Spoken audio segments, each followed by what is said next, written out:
Finance Committee. I'd like to start by having our senior legislative assistant call the roll. Good morning. Good morning. Chairman Samuelson, Here. Sapita Freites, Can you mute that? Deloso, Feeler, She's here. She just. stepped out. I saw her. Here, but she's in the hallway. Frail, Here. Gallagher, Here. Kenyatta,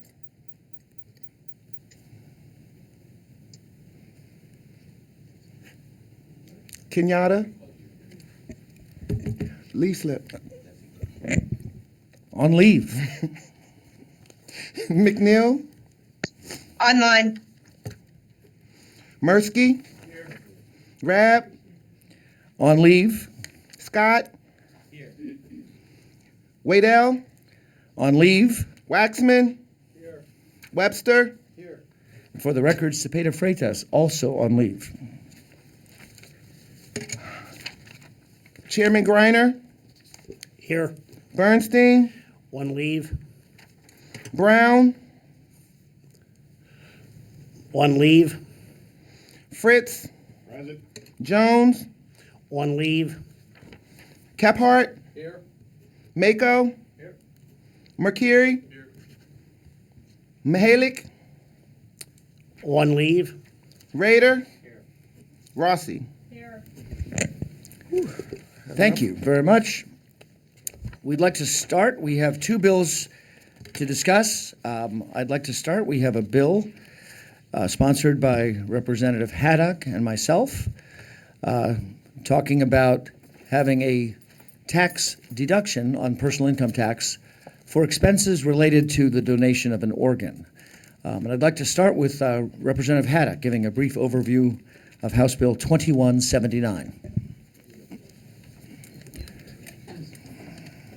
Yeah, that's just people joining, I think. You admitted that? Good morning. Good morning, Representative Fritz. Good morning, Chair Samuelson and Chair Griner, and thank you for bringing House Bill 2179 before the committee for discussion today. House Bill 2179 provides a $12,000 tax deduction for income for unreimbursed expenses incurred by a living organ donor. Hopefully, no one on this committee has had a direct family member in need of a human organ transplant. But I am sure you probably knew someone who did, or someone that's waiting on a current list in the state of Pennsylvania. A human organ includes all or part of a liver, pancreas, kidney, intestine, lung, or bone marrow transplant. While some organ recipients' health care insurance covers the cost of the transplantation, donors may face other out-of-pocket expenses related to the donation of the organ, such as travel, lodging, food, loss of wages, and for those employers that do not provide paid sick leave, they can lose pay. Related medical expenses not covered by the insurance sometimes. Those costs can be in the thousands of dollars and can be a barrier to the donation. This is particularly concerning given that there are more than 8,000 Pennsylvanians currently on an organ transplant waiting list. My hope is that House Bill 2179 will help encourage more Pennsylvanians to provide life-saving organ transplants. Thank you again for considering my bill today, and I look forward to doing a productive discussion with you. And again, I thank you for your time in this matter. Thank you, Representative Haddock. If I could ask you to stay at the table. I now am going to invite up another testifier. We have Lynn Wright, the program coordinator for the Kidney Foundation of Central Pennsylvania. And we appreciate you being with us today and look forward to your testimony. Thank you. I'm here today to provide my full support for House Bill 2179. As a kidney donor and an employee of the Kidney Foundation of Central Pennsylvania, I can attest to the significance of this bill and its potential positive impact on organ donation rates and the well-being of donors. I had the privilege of donating one of my kidneys to a peer mentor from the Kidney Foundation of Central Pennsylvania, and I picked a great time to do that, March 9th, 2020. You may recall what a fun time in our nation and world that was, and so I was able to work from home after that. I didn't have any lost wages because of my expert timing in kidney donation. The decision to undergo organ donation was not one made lightly, but it was undoubtedly one of the most rewarding experiences of my life. And I would like to say that you all look healthy and civic-minded, and you should definitely look into the possibility of donating one of your kidneys to the many people in Pennsylvania who need them. However, like many donors, I faced various expenses throughout the donation process, including lodging and travel costs. My recipient, her surgery took place at Johns Hopkins in Baltimore, so that took some travel, and they do extensive testing to make sure that you're healthy enough to be a kidney donor. Now, House Bill 2179 addresses a crucial aspect of organ donation that often goes overlooked, the financial burden placed on donors. By providing this deduction for unreimbursed expenses related to organ donation, this bill acknowledges the sacrifices donors make and offers tangible support to alleviate the financial strain they may encounter. As the wife of a kidney transplant recipient, and an advocate for organ donation and an employee of the Kidney Foundation of Central Pennsylvania, I have witnessed firsthand the transformative power of kidney transplantation. Organ donation not only saves lives, but enhances the quality of life for the recipients and their loved ones. If you look at the statistics, most people who start dialysis today, half of them will be dead within 5 years, and that was the prospect I looked at for my spouse. But because he received a kidney donation in 2019 for my son's prom date 7 years earlier, he's alive and doing well, and we were able to celebrate the first birthday of our very first grandson. So I'm thankful for organ donation because it's really blessed our family. By passing House Bill 2179, Pennsylvania has the opportunity to lead the way in supporting organ donors and encouraging more individuals to consider donation. This bill sends a powerful message of appreciation to donors, demonstrating that their selfless act does not go unnoticed or unappreciated. I urge you, members of the House Finance Committee, to support this bill and recognize the invaluable contribution of organ donors to our communities. Together, we can ensure that organ donation remains a viable option for those in need, without imposing undue financial hardship on the generous individuals who make it possible. Thanks for considering my testimony. Thank you. I have one housekeeping.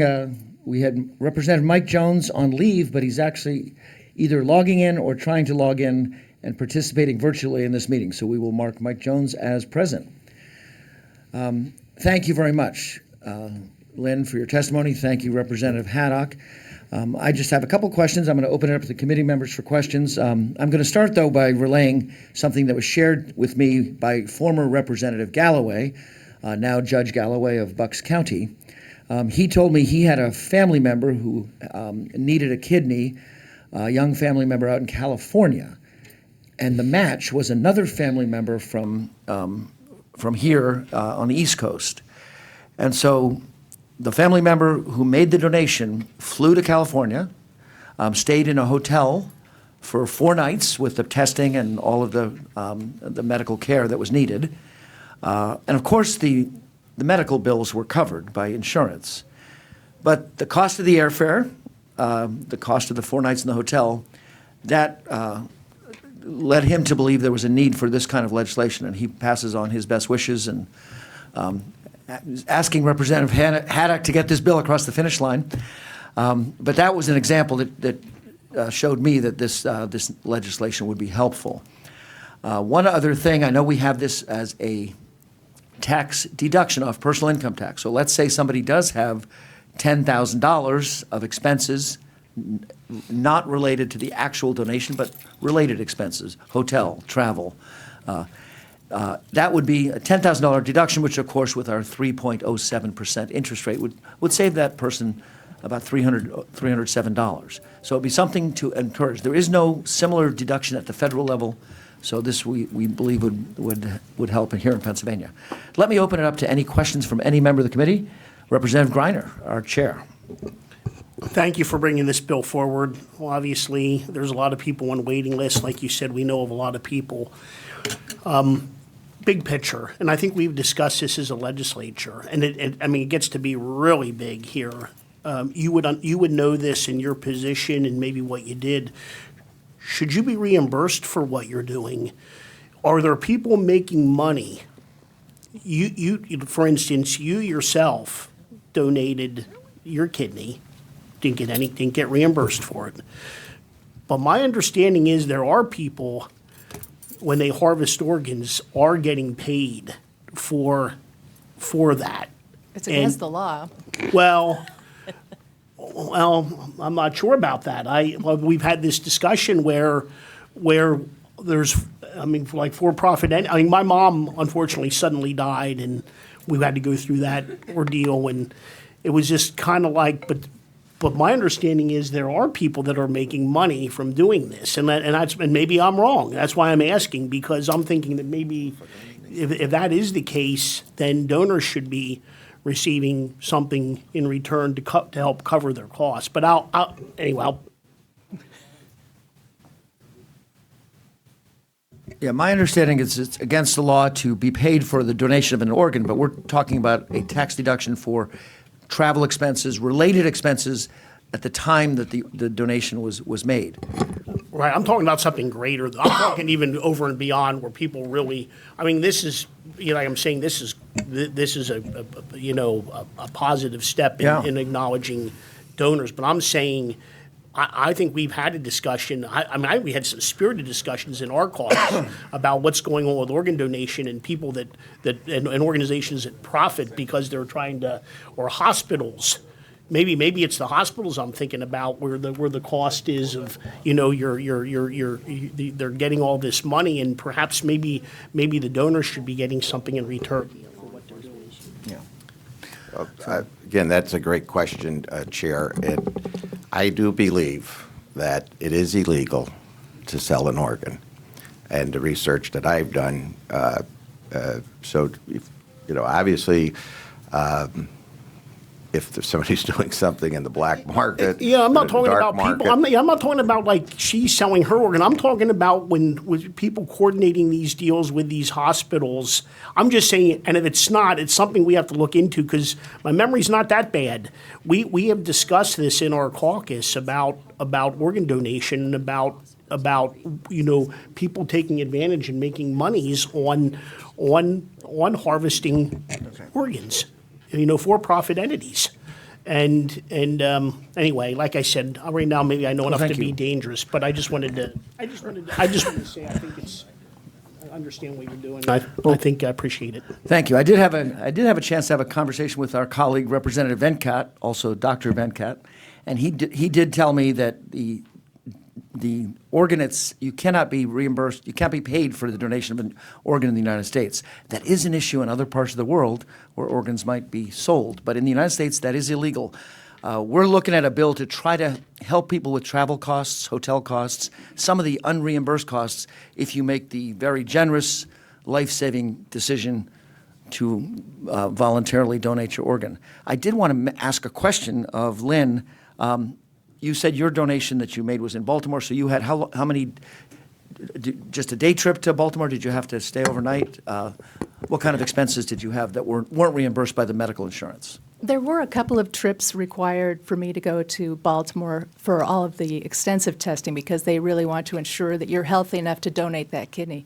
Part of that, I would add, is that you're interviewed by a social worker and a psychiatrist to understand your motivation and really detail that you are not being paid. You don't expect any kind of fee or any kind of gratuity, any kind of arrangement with your recipient.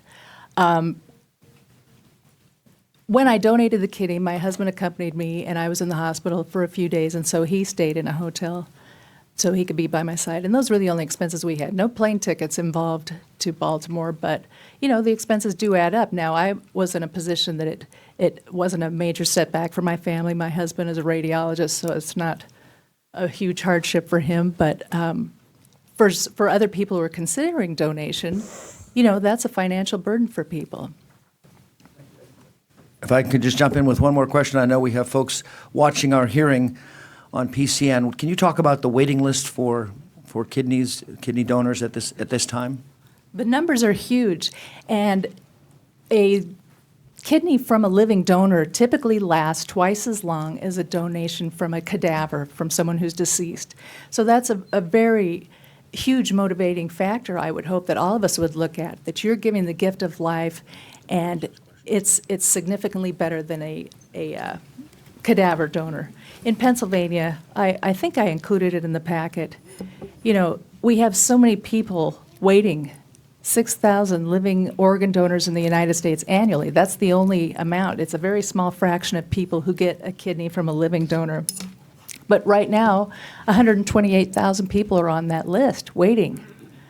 And at the end of the year, there'll still be 89,000 people on that list. Wow. And a significant chunk of them will die waiting on the list, or they will become too ill to be on the waiting list. That's okay. Hey, thank you very much. Appreciate your testimony, Lynn Wright from the Central Pennsylvania Kidney Foundation and Representative Haddock from Lackawanna County. It's my intention to bring this bill up a week from now on April 17th before the committee. And obviously before then, we have time. If there's any amendments the committee members would like to propose, the amendment deadline would be the day before.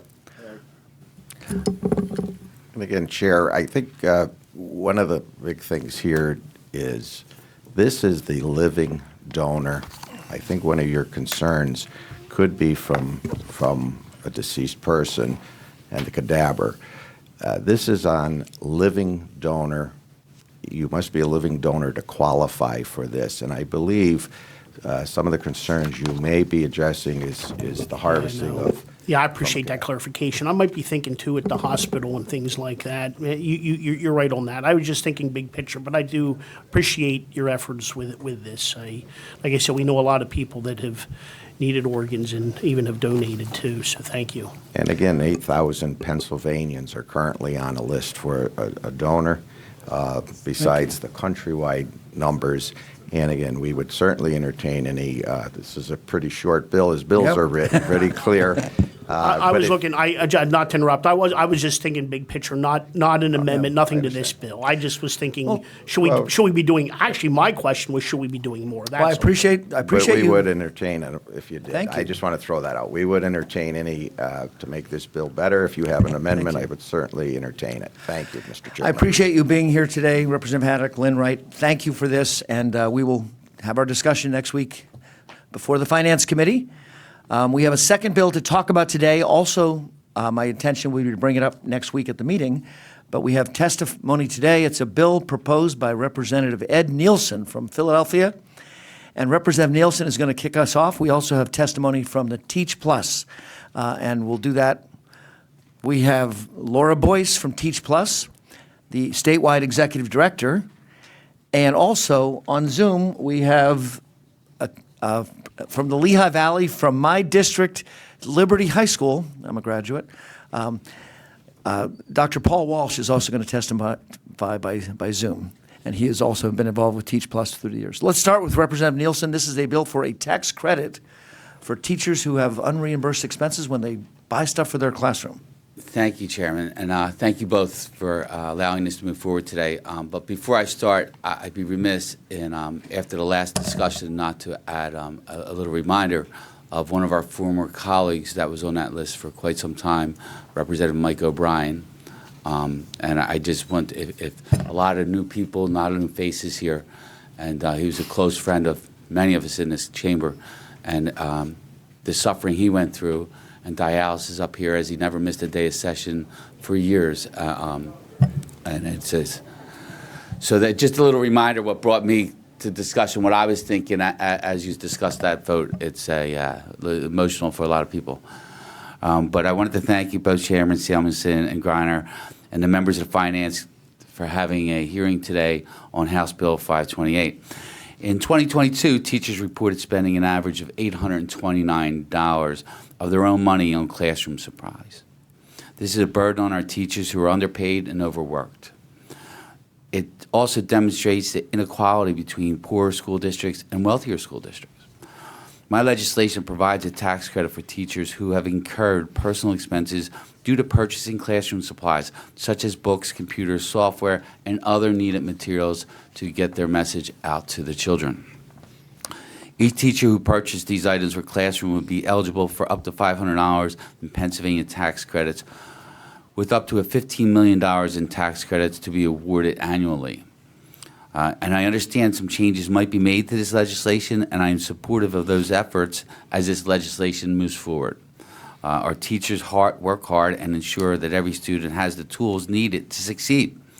It's only fair that we reimburse these teachers for these out-of-pocket expenses. They're our kids, and we have a stake in their future, and it's our job to make certain they get everything they need. Unfortunately, we see it, real estate taxes up and everything else is up because we dump a lot of money in schools, and it's just not enough. So, my heart goes out to these teachers who have been paying for years, and hopefully we can get this over the finish line. Thank you, Chairman. I appreciate your time and efforts on this legislation. Thank you very much. We also have Laura Boyce, from Executive Director of Teach Plus. I understand you were over with the State Senate this morning, but the House is much more fun. Welcome over here. And Laura is here. I think Paul is online. Can we see? Yes, he's there. Dr. Walsh, good to see you again. Good morning, everybody. We saw each other about a week ago. He looks a little We young did. to be your teacher. Did you say he was your teacher? No, he's a teacher at Liberty High School. I did go to Liberty High School. I graduated in the previous century. He just looked a little young to be your teacher. That's all I'm saying. Just an observation, Chairman. I'm sorry to interrupt. Representative Nielsen's time has expired. We're going to Laura Boyce from the Teach Plus. Thank you, Chairman Samuelson, Chairman Greiner, and members of the committee. Thanks for the opportunity to testify. I'm Laura Boyce. I'm the Pennsylvania Executive Director of Teach Plus, which is a national education nonprofit. I started my career as a high school teacher in the School District of Philadelphia, and I was also an elementary and middle school principal in Camden. And I'm the parent of two sons who will attend the School District of Philadelphia. We, Teach Plus, co-lead a coalition called the PA Needs Teachers Campaign, along with the National Center on Education and the Economy. And I'm sure you all know from your own districts, we have a teacher shortage crisis. It's getting worse every year. The supply of teachers has plummeted by 75% over the past decade. The state now issues more emergency permits than issues actual traditional certificates to fully qualified teachers. And we're also at an all-time high in terms of teacher attrition. So the pipeline's really bleeding from both ends. We have some better data at this point, thanks to your efforts in this last school code to improve data collection. So we know that we need at least 9,000 additional teachers just to fill positions that are currently either vacant or being filled by an emergency permitted teacher right now. And that doesn't include all of the attrition. We're losing about 10,000 teachers a year. And so we really need to be attracting more teachers to the profession. And one of the systemic barriers that we've identified to getting more teachers into the profession is that the financial value proposition for being a teacher just keeps on getting worse and worse. We have one of the most expensive systems of higher education in the country, as you know, and the cost of higher education in Pennsylvania has gone up faster than the national average. And we also have seen teacher wages and compensation stagnate, particularly when you take into account inflation and you look at the cost penalty that teachers are paying compared to other professions that require a similar level of education in terms of a bachelor's degree. And so we see this huge shortage. We also see, as the representative mentioned, inequities where the districts that are the most challenged by teacher shortages are those that are underfunded by our unconstitutional funding system, those that are serving more students of color, more economically disadvantaged students. And we also have specific intensive shortages in certain subject areas like special education and for specific groups such as teachers of color. So as I mentioned, the financial value proposition of being a teacher, anything that we can do to improve that is something that we can see as not only just something that's fair and right, but also something that is a step toward trying to address some of the root causes of the teacher shortage crisis. So you see this principle of trying to improve the financial value proposition at work in a number of different proposals that have been before your chamber over the last few years. So I just came from a press conference about the student teacher stipend program that the application launches for that tomorrow. There have also been proposals for teacher scholarships, for grow your own programs, for paraprofessional pipeline programs, teacher apprenticeships. Those are all aimed at reducing the cost of becoming a teacher. And then we also see proposals to make it more financially viable to be a teacher, and whether that's raising salaries or having incentives and tax credits like the one here today. And so House Bill 528 can really be understood within this framework. I can think about as a early career teacher in West Philadelphia at West Philadelphia High School, how I could have used this funding. I really remember vividly, I was in an underfunded high school. I taught 125 students a semester. I got one ream of 500 sheets of copy paper every quarter, so that I had about 2.5 months for each ream that I would go through in like less than a week. And I was paying out of pocket. I was, right out of college, trying to also just manage other costs. And so my husband worked at a newspaper, and they had all these boxes or cases of the old the dot matrix printer paper, that was connected and perforated and had the little dots on the side. And so I had student helpers who would help me to physically, manually separate each of these pages and peel off the little sides so that I could use this paper, because I was going broke just buying copy paper because my school didn't have the resources to give me what I needed to just give basic instructional materials to my students.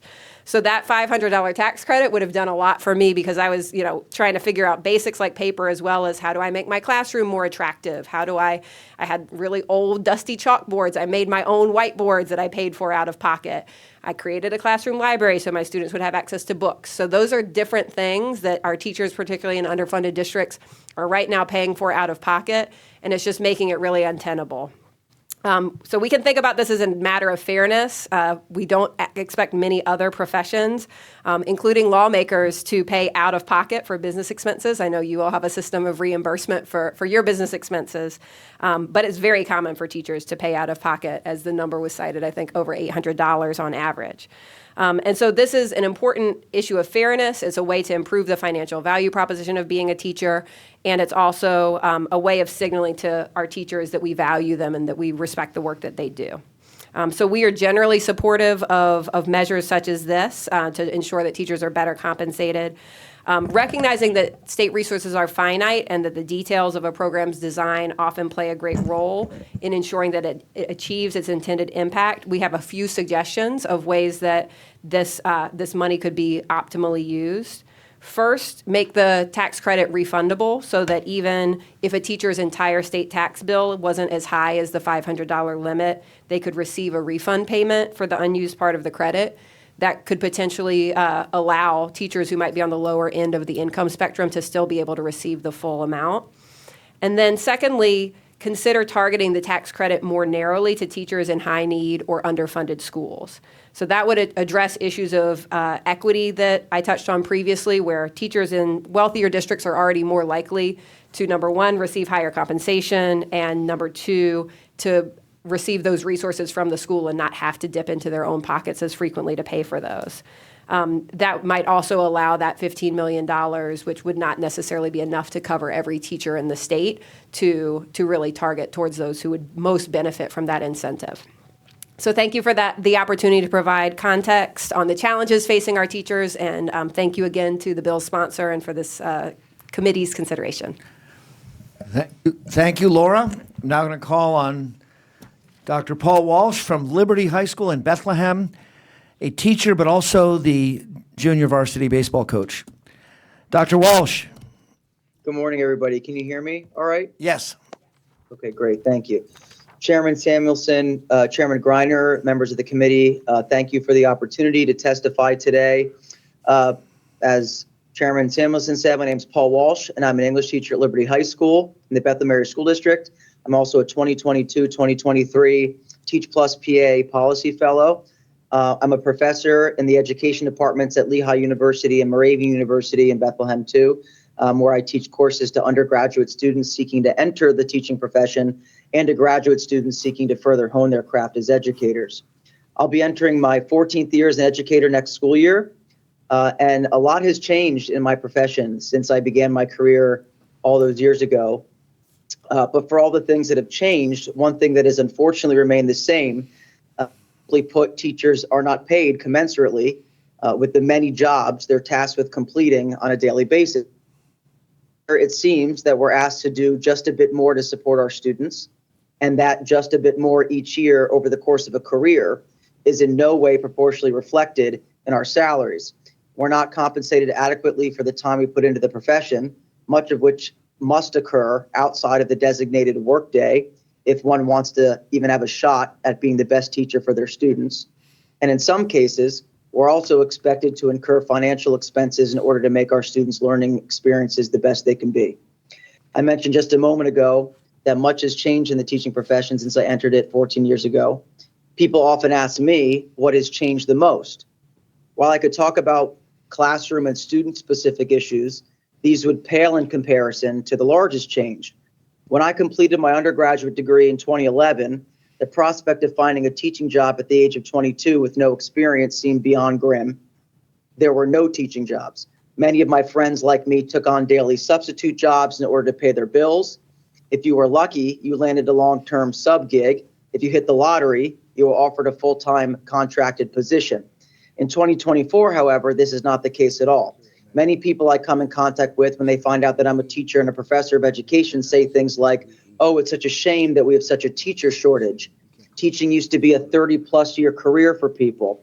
And frankly, I'm quick to correct them. We're not in a teacher shortage. We can weather teacher shortages. We're in a crisis of the teaching profession, and we will not weather this crisis if it's not taken seriously. The combination of the small numbers of students who deem the profession a worthy one to pursue, combined with the fact that according to the U.S. Department of Education, nearly 50% of teachers leave the profession within the first 5 years, has created a situation that requires immediate attention. We have to find a way to re-professionalize teachers in the state of Pennsylvania for the sake of our children's future and the future of the Commonwealth at large. The proposed House Bill 528 is a step in the right direction. While $500 might not seem like a lot of money to some, this tax credit would be incredibly helpful to educators, especially those early in their careers at the bottom of the pay scale. I was lucky enough to land a full-time teaching job in 2012. My starting salary was just over $35,000. I had a $300 per month loan payment from a state school. I had car expenses. And on top of this, I wanted to do everything I could to be the best teacher and to create the best possible learning environment for my students. I would have loved to have $500 to start a classroom library or a reading nook where not only students could fall in love with reading, but where they could also be added a sense of calmness to the classroom environment that would support teaching and learning. Unfortunately, the budget at my school was outrageously tight, so any extra materials for my classroom or training to improve my teaching would have to come out of my own pocket. I simply couldn't afford any of these things, and in truth, had I not had kind parents who allowed me to live at their house after college, I wouldn't have been able to pay a rent on a salary of $35,000. This is the reality for many teachers, especially teachers brand new to the profession. They are doing the fiscally irresponsible thing by attending a state school. They're leaving that school with $50,000 to $100,000 in debt. There are certainly teaching jobs if they want one, but their entry-level salaries are often not enough to pay rent, pay for a car, pay for groceries, let alone anything for their classrooms that a school might not be able to provide. We should be finding as many ways as possible to incentivize teachers and to show them that we are supportive and appreciative of their passion in being in a profession that so few are willing to enter or to stay in. The tax credit proposed by House Bill 528 speaks to this appreciation. I'd like to thank all of you for the opportunity to speak to you today. I hope that my testimony offered a glimpse into some of the financial challenges facing teachers. I'm excited for the opportunity to further partner with you on this and any other proposal to strengthen the teacher workforce in Pennsylvania. And I believe wholeheartedly that together we can make PA an example for what education should be for our students and for our teachers. So thank you. Thank you, Dr. Walsh. Appreciate your testimony. I'm going to open it up to questions. I do want to note we have asked the Department of Revenue for a fiscal note for this proposal. In the meantime, we're going to be getting that, I hope, by next week's meeting. In the meantime, we worked on our own fiscal note. We believe from the IRS that there are 3.1 million teachers. I should say that there currently is a federal tax deduction for classroom expenses that you pay out of pocket. A teacher in the United States can deduct up to $300 off of their federal taxable income. So a lot of teachers might be in the 22% tax bracket. So that teacher that's deducting $300 would save about $66 on their federal taxes. We're talking about a tax credit for students. So a couple things for teachers. A couple things. We're trying to figure out how many teachers would qualify. And around the nation, there are 3.1 million teachers who take that federal tax deduction. Pennsylvania is about 4% of the United States, so there's probably about 120,000 teachers in Pennsylvania who are taking that federal tax deduction. We don't have state-specific data from the IRS. So if the 120,000 teachers take the proposal that Representative Nielsen has put forward, the fiscal cost will be about $60 million. We're looking at an amendment. I'm considering proposing an amendment next week to make it align with the fiscal impact in the bill. And I'm figuring, I'll give you, we'll have the amendment by next week, obviously, for our meeting. But if we would have the tax credit be $150, a tax credit right off the bottom line of your state taxes, $150 times 120,000 teachers, it'd be about 18 million would be the fiscal impact of this bill. There's also something Chair Greiner has brought to my attention, that some teachers take a deduction under an existing part of our state tax code, Schedule UE on your taxes. You can take some of your business expenses, unreimbursed business expenses. We would obviously have a sentence amendment next week to say you can't take both, either a deduction or the tax credit that we're considering. So that's the proposed amendment that we're drafting. Obviously, we're going to be working with our committee members to see if that's an acceptable proposal. But let me open it up to any questions, and I really appreciate Chair Greiner, our longtime chair and a CPA, reminding me about Schedule UE and saying we got to make sure we have that sentence of clarification. I was appreciate everybody's testimony. I was a little bit shocked at Dr. Walsh's testimony about the salaries. I know in Lancaster County, the starting salaries are around $80,000. I would think they'd be the same in the Lehigh Valley and the Collier County. They're probably even more, maybe in the Bucks County. Way less in Philadelphia, I can tell you that, Representative. Way less. I mean, some of our teachers starting out qualify if they have married with 2 kids at home. They qualify for welfare and state. Just benefits. let me just make a comment. It's not. I was just going to make the comment. It's not the same. It's a challenge we have when we look at when the funding formula, when we look at rural Pennsylvania and the cities and some other things. So appreciate you letting me finish my comment, Representative. So I do know that's an issue. So what I was going to say is, though, that with that being said, I do like the idea of a targeted one that would, for those areas that teachers might not, their salaries might not be as great, or they have the greater challenges. I like that idea. I don't, like I said, I think that in itself might be challenging to formulate legislation, maybe, I don't know, to do that. But that kind of perked my ears up, because I do know that different areas of the state just aren't, it's just not the same. It's not the same in Somerset as it is in Bucks County, just making that comment. So, but I do want to thank you. And like I said, we have the deduction. It is only 3.07%. We do have to get a note from revenue, though, to try to quantify what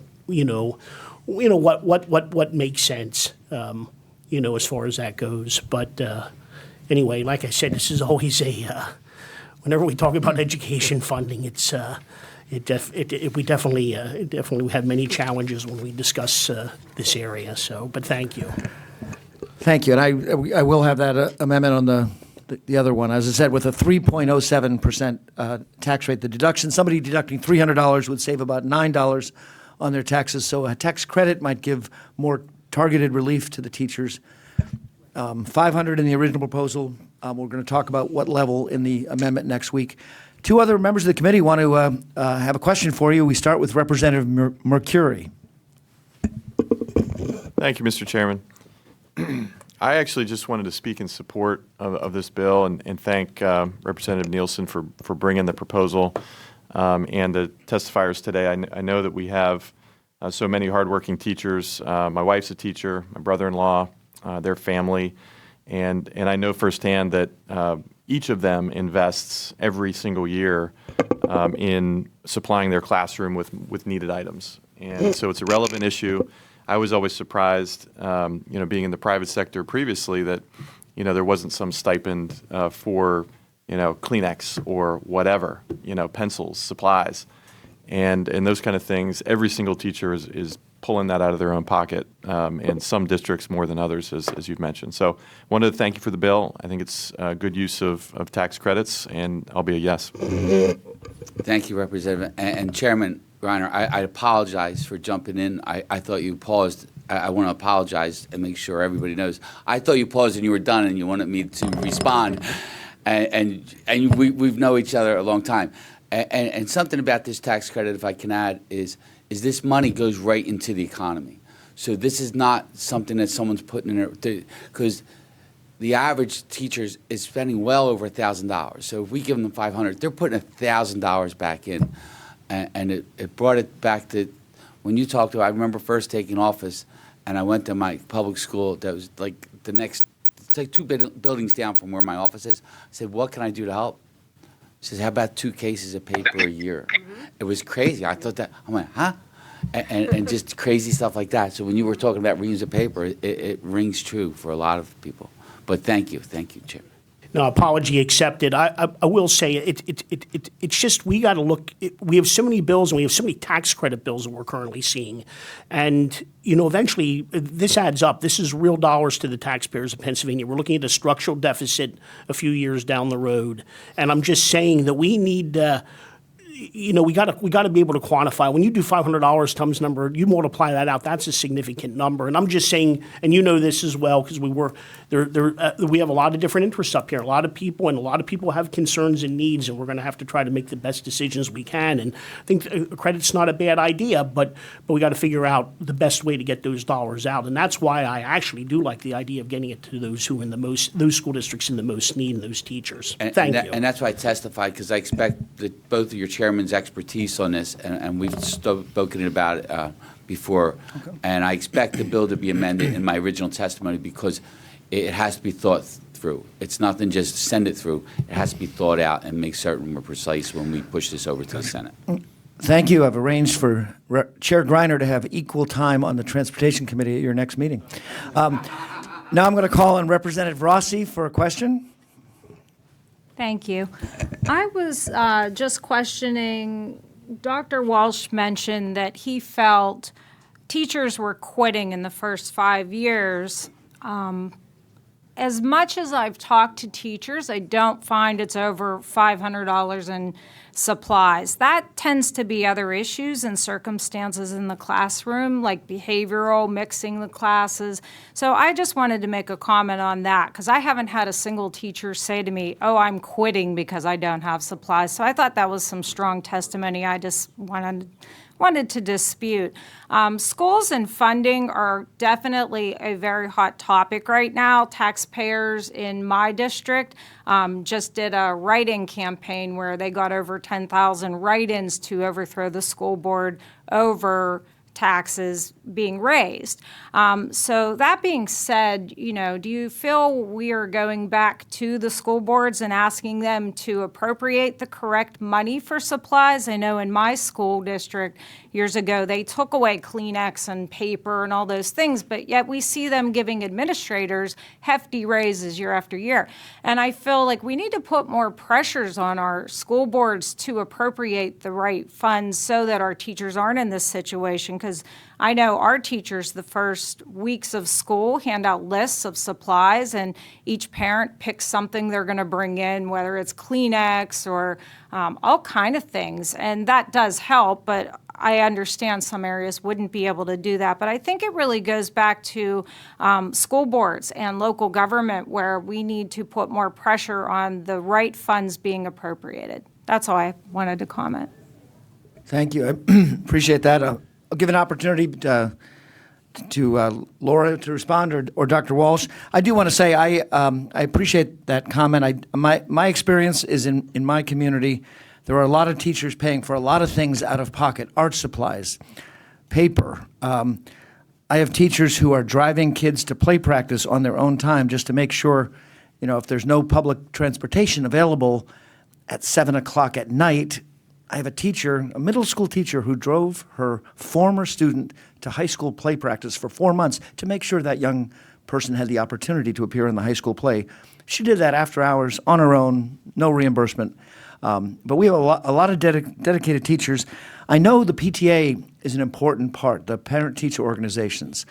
In my own district, I have different levels of PTA activity. I have some schools that have PTAs that have very significant budgets. They can contribute. Some that have more modest budgets. I have one PTA that contributes $450 to a field trip for the whole class. $450 for 40 kids. I have another school that does not have a PTA. Not a member, no PTA at one school in my district. So I know the parent contributions can supplement, the PTA can supplement, but in some cases, it's the teacher putting money out of their own pocket. I see Laura Boyce has a comment. Yeah, sorry, I can't see. I'll jump in, Paul, and then if you can Sure. share after that. I just want to respond that sometimes when we say we're going to rely on the local school board or we're going to rely on parent contributions, the PTA, we sometimes have what some people call the Matthew effect of the rich get richer and the poor get poorer. As we know, our system of funding schools locally is dependent on property tax revenue, and this was a major basis of the school funding lawsuit that low wealth communities, it's not a matter of not putting effort forward or not taxing themselves at the same rate, but that they just don't have that local revenue. And so I do think that might be a consideration for an individual school board to have is, are we allocating enough money for teacher supplies? But I think that one of the reasons that this is a matter of state concern and why I think that thinking about the need of the districts might be relevant is because that is a system that is inherently inequitable. If we just say we need to rely on the local school boards and potentially the parent bases to supply those supplies. We just know that our current funding system, unless reformed, and I know that's another matter of consideration, would not allow for it to be equitable across districts. Thank you. I do want to call on Dr. Walsh before the bell rings and the next period starts. That's fine. No, I appreciate your comment. I just wanted to clarify. You're not going to find any argument from me. No one's quitting teaching because of $500. I think what I was trying to contextualize was that this is just yet another thing on top of all of the things, right? So you will not find argument from me there whatsoever. I did some quick math too, just kind of looking at our most recent contract. So in our school district, a starting teacher starts at about $52,000. Okay. Now, to Kutztown, for example, it was about $12,500 a semester. It's about $23,000 now, $24,000 a semester at Kutztown University now.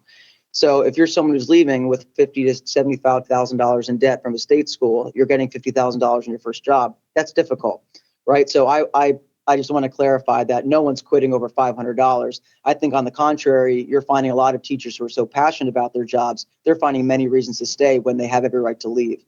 So I just want to say that was just kind of adding to the difficulty in being a teacher. Thank you. I want to thank you for the testimony from Bethlehem, from Harrisburg, and also thank you, Representative Nielsen, for putting this bill forward. My intention is to bring this bill up next Wednesday, April 17th, at our meeting, and I'm going to be working on it as an amendment, as I said, and that the amendment deadline for any other amendments would be the day before April 16th. Thank you very much. Appreciate this, and with that, this meeting is adjourned.